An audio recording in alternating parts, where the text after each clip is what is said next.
Hello दोस्तों, PW only IAS के इस यूट्यूब चैनल पे आप सबका स्वागत है। इस हफ्ते साइंस एंड टेक्नोलॉजी की इंपॉर्टेंट न्यूज लेकर मैं आप सबके सामने हाजिर हूं। इस हफ्ते जो सबसे इंपॉर्टेंट न्यूज रही है, जो काफी चर्चा में रही है, वो है एंटी वेनम। अब ये एंटी वेनम क्या है, सिंपल सरल भाषा में समझ लीजिए कि जब कभी भी किसी भी इंसान को जहरीला सांप काटता है तो उसकी जान को बचाने के लिए जिस दवा का या जिस वैक्सीन का उपयोग किया जाता है उसे एंटी वेनम कहते हैं। यह एंटी वेनम क्यों इस वक्त भारत में चर्चा का विषय बना हुआ है, तो अगर मैं इसकी बात करूं तो यह माना जाता है कि भारत में सालाना 58,000 लोगों की मौत हो जाती है सर्पदंश से, यानी सांपों के काटने से। और इतनी मौत पूरी दुनिया में कहीं पर भी नहीं होती है। इसी वजह से अगर मैं बात करूं तो भारत को सर्पदंश की राजधानी भी कहा जाता है कि सबसे ज्यादा सर्पदंश के मामले और सबसे ज्यादा सर्पदंश से होने वाली मौतें जो है वो भारत में होती हैं। अब क्योंकि सर्पदंश से यहां पे भारत में सबसे ज्यादा मौतें होती हैं, तो अगर इन मौतों को कम करना है, यहां के मौतों को कम करना है, तो हमें एंटी वेनम यानी कि वो वैक्सीन जो कि सर्पदंश के मामले में सर्पदंश से किसी की जान को बचाने के लिए यूज की जाती है, उसको डेवलप करना पड़ेगा और सही समय पर उसको उपलब्ध भी विक्टिम को, यानी कि जो पीड़ित हैं उनको उपलब्ध भी सही समय पर कराना पड़ेगा।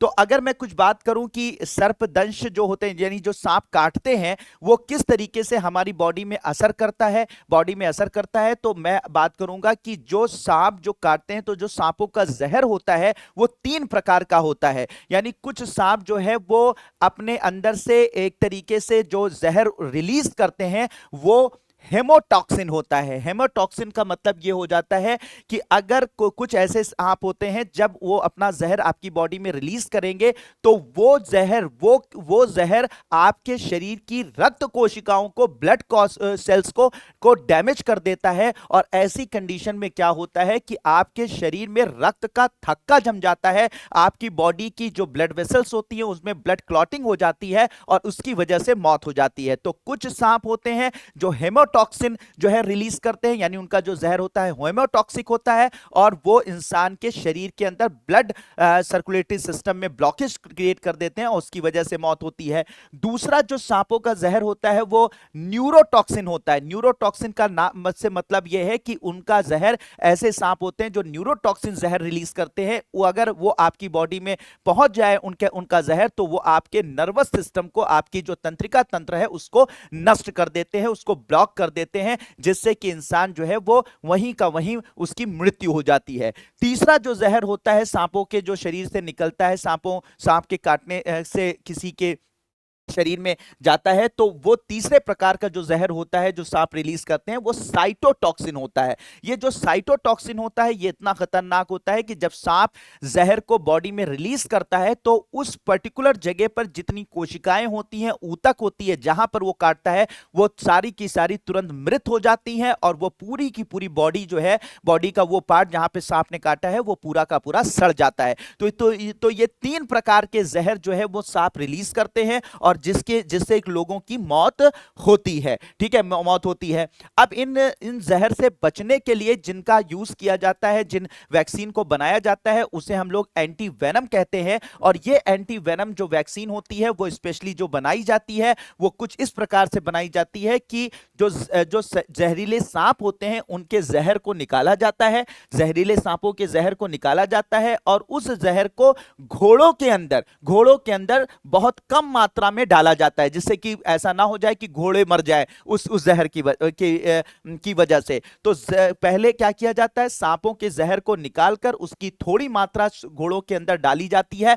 जब घोड़ों के अंदर डाली जाती है तो घोड़ों के अंदर, क्योंकि मात्रा बहुत कम है, इससे घोड़ा मरेगा नहीं, लेकिन उस जहर के खिलाफ घोड़े के अंदर एंटीबॉडी यानी रोग प्रतिरोधक कोशिकाएं जन्म ले लेंगी। ठीक है, तो ये जो एंटीबॉडी का जन्म हो जाता है घोड़े के शरीर के अंदर, घोड़े के शरीर के अंदर रक्त प्लाज्मा के अंदर, तो उसी एंटीबॉडी को जो उस घोड़े के जो उस सांप के जहर के खिलाफ बनी थी घोड़े के अंदर, उस एंटीबॉडीज को एक्सट्रैक्ट किया जाता है, यानी कि घोड़े के खून से निकाला जाता है, उसको शुद्ध किया जाता है और फिर उसको शुद्ध करके उस एंटीबॉडी का वही एंटीबॉडीज जो है वो एज अ एंटीवेनम तैयार की जाती हैं। ठीक है, तैयार की जाती हैं। तो ये जो एंटीवेनम तैयार किया जाता है कुछ इस प्रकार प्रकार से तैयार किया जाता है, जो जो किसी जो है वो जहरीले सांप के जहर से ही तैयार उसको किया जाता है। ठीक है, तो इस तरीके से ये एंटीवेनम तैयार कर लिया जाता है। अब ये जो एंटीवेनम की बात अगर की जाए तो भारत जो है वो एंटीवेनम बनाने में दुनिया में नंबर 1 देश है, क्योंकि सबसे ज्यादा केसेस ही यहीं पर होते हैं। तो नंबर 1 देश एंटीवेनम बनाने में भारत ही नंबर 1 देश बना हुआ है।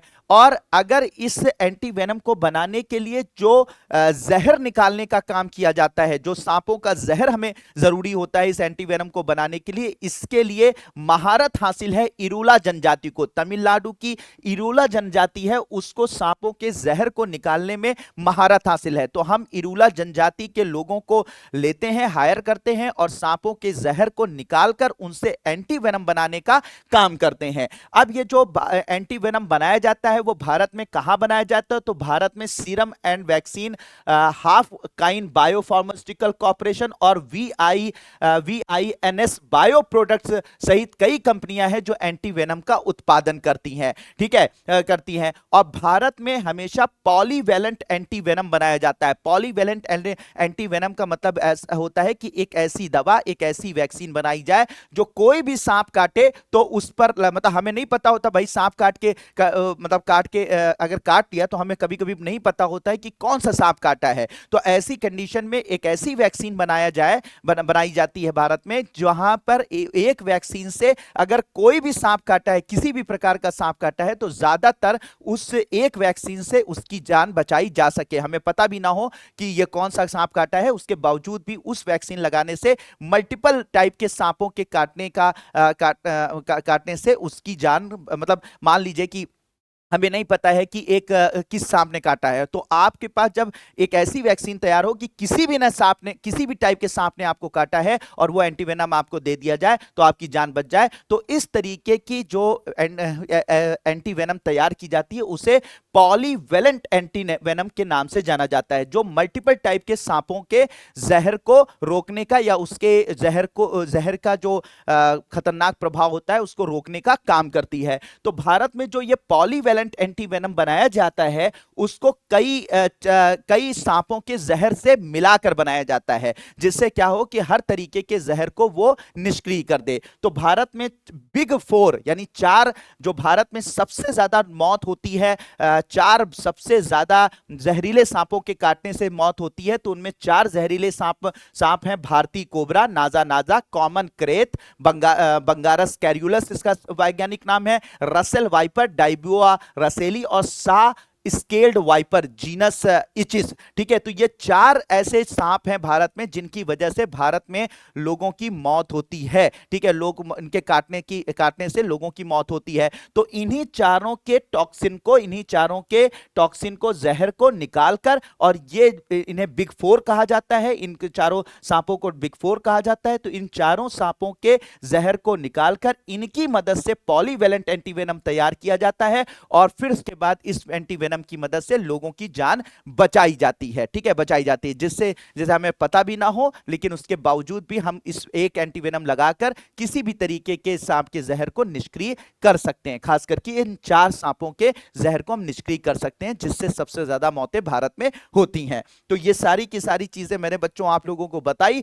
होप कि आपको ये बात समझ में आ गई होगी कि क्या इस वक्त सिचुएशन है सांपों के काटने की भारत में सर्पदंश की। ठीक है, और ये काफी चर्चा में है। फिर उसके बाद हम लोग बात करेंगे डार्क ऑक्सीजन की। तो देखिए दुनिया में ज्यादातर ऑक्सीजन जो उत्पन्न होती है, इस हमारी पृथ्वी पर जो ज्यादातर ऑक्सीजन उत्पन्न होती है, यह माना जाता है कि फोटोसिंथेसिस प्रक्रिया के द्वारा बनती है। याद रखिएगा, फोटोसिंथेसिस की प्रक्रिया में क्या होता है, कार्बन डाइऑक्साइड प्लस वाटर, ठीक है, सनलाइट की मदद से जब ग्लूकोज बनाते हैं, C6H12O6 बनाते हैं, तो इसके बाद ऑक्सीजन नाम की गैस निकलती है। और यही ऑक्सीजन जो है जब निकलकर हमारे एटमॉस्फेयर में, हमारे समुद्र समुद्रों में मौजूद रहती है, ठीक है, समुद्रों में मौजूद रहती है और हमारी धरती पर, हमारी पृथ्वी पर ऑक्सीजन की का एक सबसे बड़ा सोर्स माना जाता है। तो माना जाता है फोटोसिंथेसिस की प्रक्रिया ही इस पृथ्वी पर ऑक्सीजन का सबसे बड़ा रिसोर्स है। जो ऑक्सीजन यहां पर अवेलेबल है उसका सबसे बड़ा रिसोर्स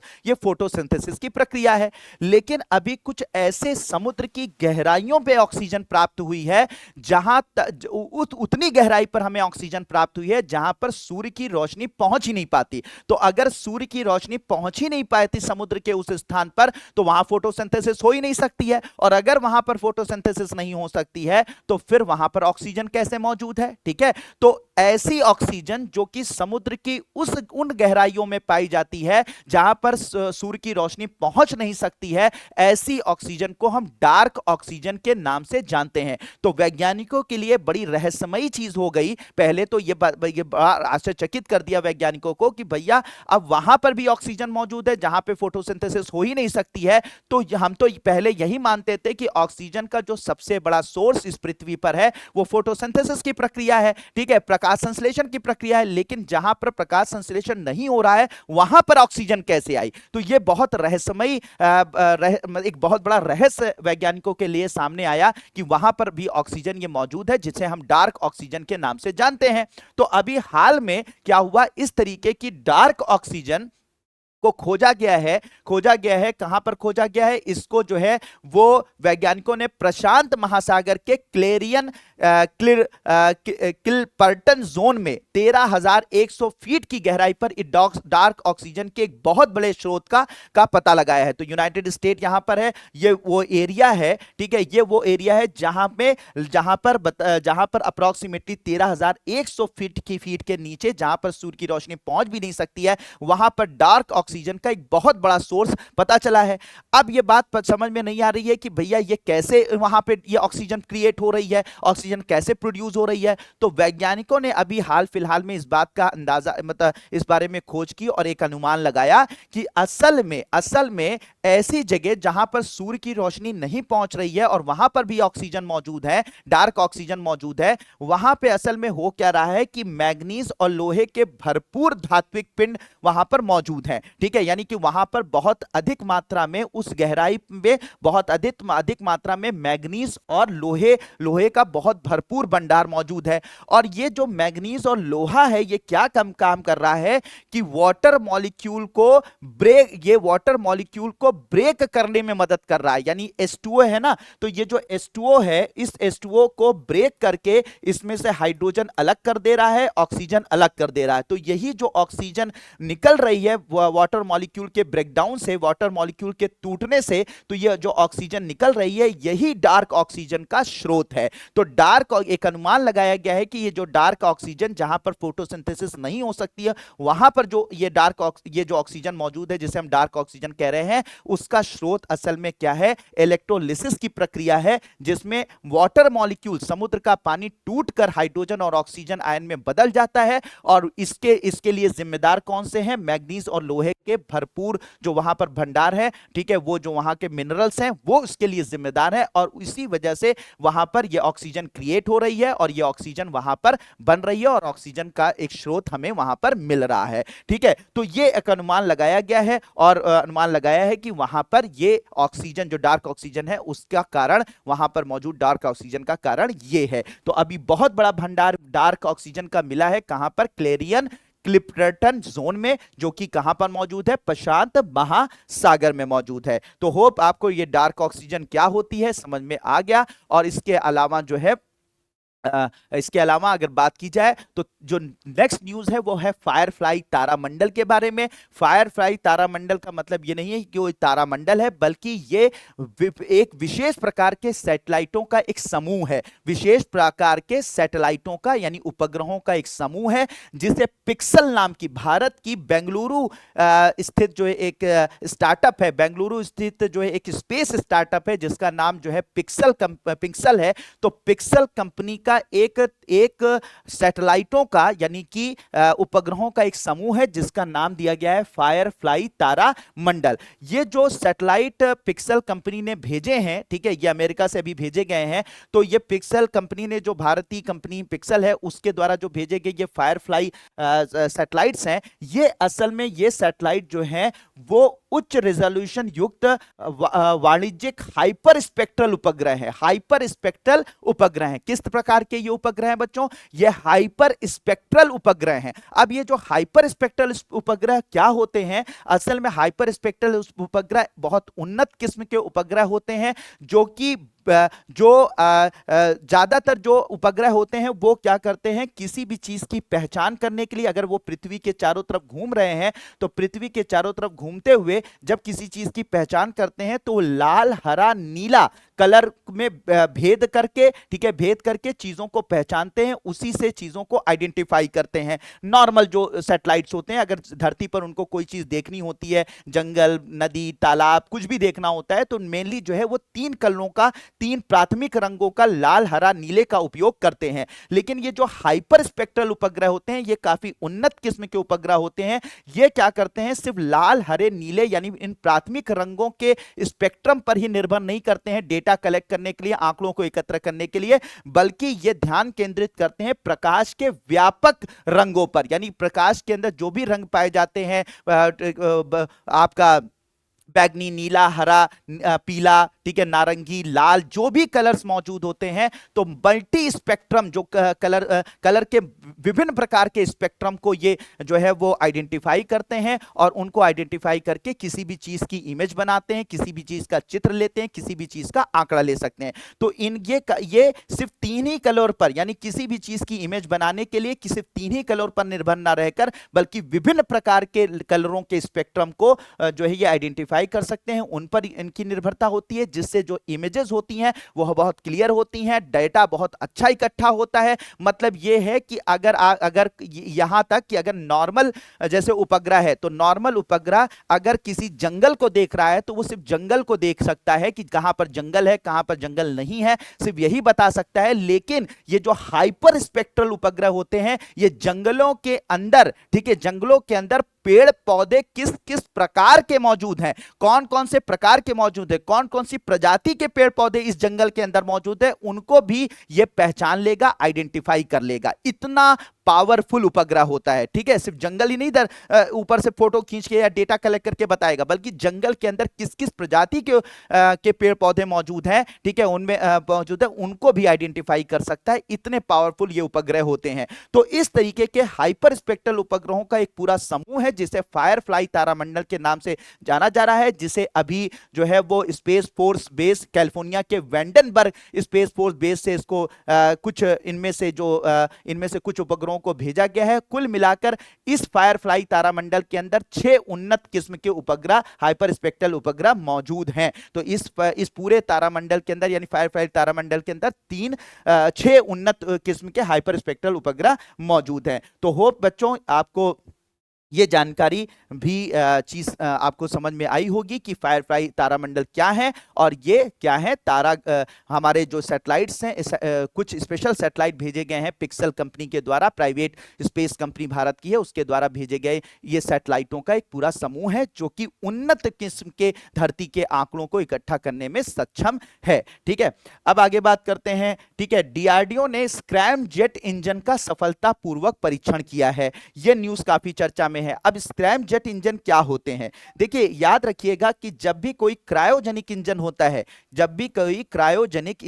है, तो याद रखिएगा बच्चों, उसके अंदर हाइड्रोजन को एज अ फ्यूल यूज किया जाता है, लिक्विड हाइड्रोजन को, तरल हाइड्रोजन को एज अ फ्यूल यूज किया जाता है और इसको जलाने के लिए लिक्विड ऑक्सीजन का यूज किया जाता है। ठीक है, तो क्रायोजेनिक इंजन के लिए फ्यूल की तरह से, ईंधन की तरह से हाइड्रोजन का उपयोग किया जाता है और लिक्विड ऑक्सीजन को यूज किया जाता है उसको जलाने के लिए, ठीक है, जलाने के लिए यानी उसको बर्न करने के लिए ऑक्सीडाइजर की तरह यूज किया जाता है।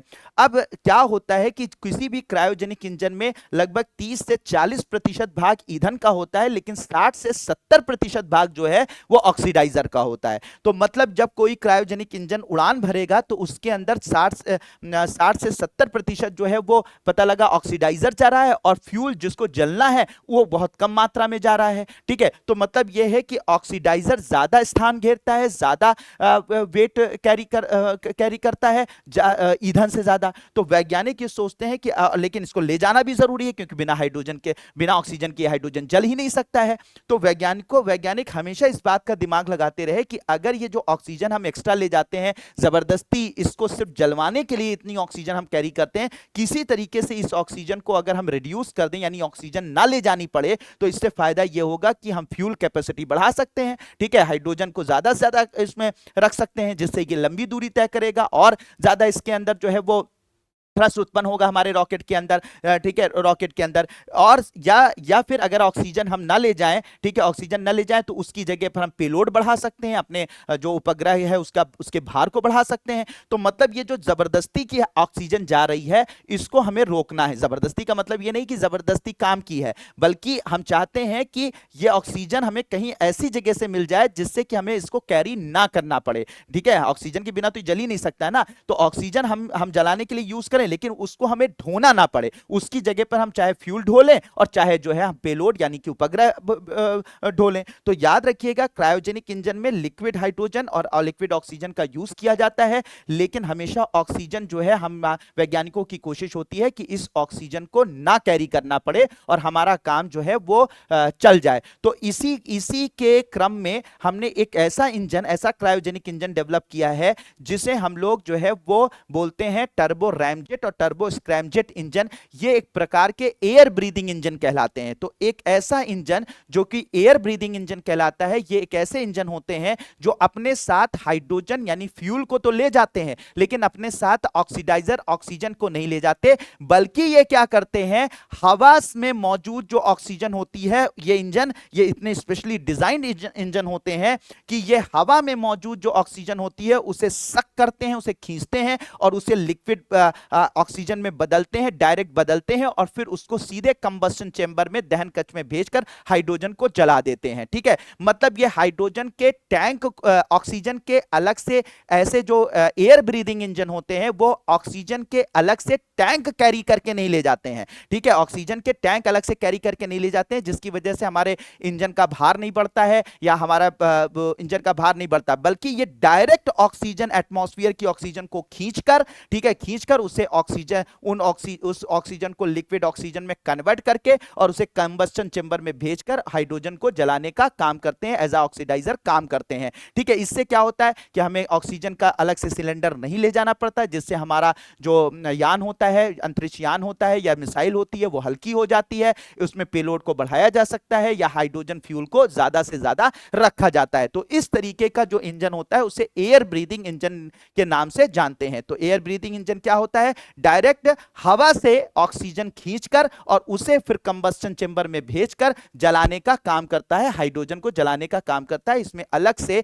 जो है वो ऑक्सीडाइजर यानी कि ऑक्सीजन को कैरी करना नहीं पड़ता है, तो इन्हें एयर ब्रीदिंग इंजन बोलते हैं। अब ये जो एयर ब्रीदिंग इंजन होते हैं वो कई प्रकार के होते हैं, लेकिन मुख्यतः ये जो एयर ब्रीदिंग इंजन होते हैं वो दो प्रकार के होते हैं, ठीक है, दो प्रकार के होते हैं। एक होता है टर्बो रामजेट इंजन, ठीक है, और दूसरा होता है turbo scramjet engine, turbo ramjet engine और टर्बो स्क्रैमजेट इंजन। अब ये टर्बो रैमजेट इंजन और स्क्रैमजेट इंजन में क्या फर्क होता है, काम वही करते हैं, दोनों काम वही करते हैं, ठीक है, हवा से ऑक्सीजन को खींचकर और उसे कंबस्टन चैम्बर में भेजकर हाइड्रोजन को जलाने का काम करते हैं, दोनों काम करते हैं। लेकिन जो रैमजेट इंजन होता है ये सुपरसोनिक स्पीड पर काम करता है, सुपरसोनिक स्पीड पर काम करता है। सुपरसोनिक स्पीड क्या होती है बच्चों, तो याद रखिएगा कि जैसे हवा में जो ध्वनि की चाल होती है वो मानी जाती है 332 मीटर प्रति सेकंड 0 डिग्री सेल्सियस पर। तो 300 तो अगर किस हवा में जो साउंड की यानी कि ध्वनि की चाल होती है 332 मीटर प्रति सेकंड एट 0 डिग्री सेल्सियस, तो इसे मान लेते हैं 1 मैक, इसे कहा जाता है 1 मैक, 1 मैक कहा जाता है। तो अगर किसी भी वायुयान या किसी भी मिसाइल की स्पीड अगर 332 मीटर प्रति सेकंड या 1 मैक के बराबर है, या उसका 2 गुना है, या उसका 3 गुना है, या उसका 4 गुना है, या उसका 5 गुना है, यानी 1 मैक से लेकर 5 मैक तक की स्पीड वाला कोई भी यान, कोई भी मिसाइल, ये इसे कहा, ऐसी मिसाइल को या ऐसे यान को सुपरसोनिक मिसाइल या सुपरसोनिक यान कहा जाता है। ठीक है, ये बात समझ में आ रहा है। तो सुपरसोनिक स्पीड क्या होती है? 1 मैक की या 1 मैक से 5 मैक तक की स्पीड वाले जो यान होते हैं या कह सकते हैं कि मिसाइल्स होती हैं, उन्हें हम सुपरसोनिक मिसाइल या यान बोलते हैं। अगर 1 मैक से स्पीड कम है, 332 मीटर प्रति सेकंड से कम स्पीड वाला कोई यान है या मिसाइल है, तो उसे हम लोग सबसोनिक कहते हैं। क्या बोलते हैं? सबसोनिक कहते हैं। ठीक है, और अगर 5 मैक से भी स्पीड अगर किसी भी यान या मिसाइल की ज्यादा है, तो उसे हम लोग हाइपरसोनिक कहते हैं। क्या बोलते हैं? हाइपरसोनिक मिसाइल या हाइपरसोनिक यान कहते हैं। ठीक है, तो कुल मिलाकर ये जो सुपरसोनिक, हाइपरसोनिक या सबसोनिक स्पीड होती है, ये ध्वनि की चाल को स्टैंडर्ड मानकर इसको डिफाइन किया जाता है। ठीक है, तो 1 मैक से लेकर 5 मैक तक की स्पीड वाला जो यान होता है, मिसाइल होती है, उसे सुपरसोनिक, उससे ज्यादा हाइपरसोनिक, और उससे कम 1 मैक से कम सबसोनिक यान कहलाते हैं। तो ये रामजेट और स्क्रैमजेट जो इंजन होते हैं वो एयर ब्रीदिंग इंजन होते हैं, और ये एयर ब्रीदिंग इंजन जो है 2 प्रकार के रामजेट और स्क्रैमजेट होते हैं। रामजेट इंजन जो होता है वो सुपरसोनिक स्पीड पर काम करता है, सुपरसोनिक स्पीड पर, यानी 1 मैक से लेकर 5 मैक की स्पीड पर काम करता है। और स्क्रैमजेट इंजन जो होता है वो मोस्टली हाइपरसोनिक स्पीड पर काम करता है। हाइपरसोनिक स्पीड पर यानी 5 मैक से भी तेजी से अगर स्पीड, अगर उससे भी ज्यादा चाल अगर है किसी भी यान की या किसी भी मिसाइल के, तो उस पर जो है हम लोग स्क्रैमजेट इंजन का उपयोग करते हैं। ठीक है, करते हैं। तो भारत ने अभी हाल में जो इस हफ्ते जो है वो डीआरडीओ ने जो है स्क्रैमजेट इंजन का सफलतापूर्वक परीक्षण किया है। इससे पहले 2016 में भी परीक्षण इस तरह से किया गया था, सफलतापूर्वक किया गया था। और अभी इस हफ्ते जो है वो डीआरडीओ ने जो है हैदराबाद में अपना स्क्रैमजेट कॉम्बस्टर ग्राउंड परीक्षण किया और फाइनली जो है ये स्क्रैमजेट इंजन यानी कि हाइपरसोनिक स्पीड पर चलने वाला ये एयर ब्रीदिंग इंजन का इन्होंने टेस्ट किया है। अब इसका यूज कहां किया जाएगा? इसका यूज जो है हम अपने अंतरिक्ष यानों में करेंगे। इस तरीके के इंजन का उपयोग हम लोग अपने अंतरिक्ष यानों में करेंगे,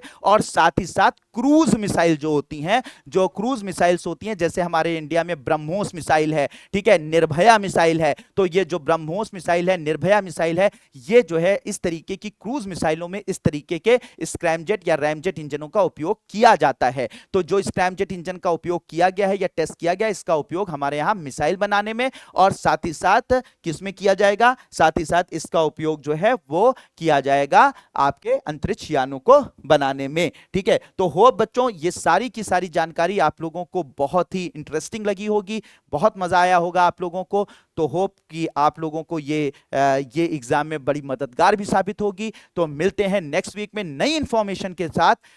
तो तब तक के लिए thank you so much and may God bless you all.